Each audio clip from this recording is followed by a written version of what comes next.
अहम खबर शामिल करें। आपको बताएं कि मुस्तफ़ा आमिर कत्ल के इस मरकजी मुलजिम अरमा खान और इसके साथी शहनाज को आज अदालत में पेश किया जाएगा, जबकि दोनों मुलजिमान का पहला जिस्मानी रिमांड मुकम्मल हो चुका है। पुलिस के मुताबिक मुलजिमान अपने बयान में जुर्म का एतराफ़ कर चुके हैं। तफसीलात क्या है, खुर्रम गुलजार से जानते हैं। जी खुर्रम। जी बिल्कुल, मुस्तफ़ा आमिर कत्ल केस के जो मुलजिमान अरमान और शिराज हैं, आज उन्हें अब से कुछ देर के बाद इंसदाद दहशतगर्दी की अदालत में पेश किया जाएगा।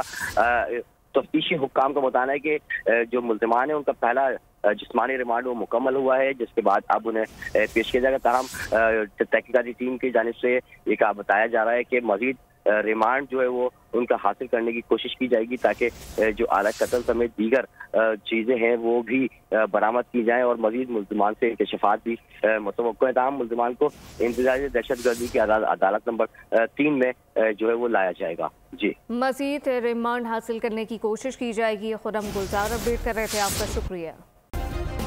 सब्सक्राइब करें और बेल दबाएं ताकि कोई खबर रह न जाए।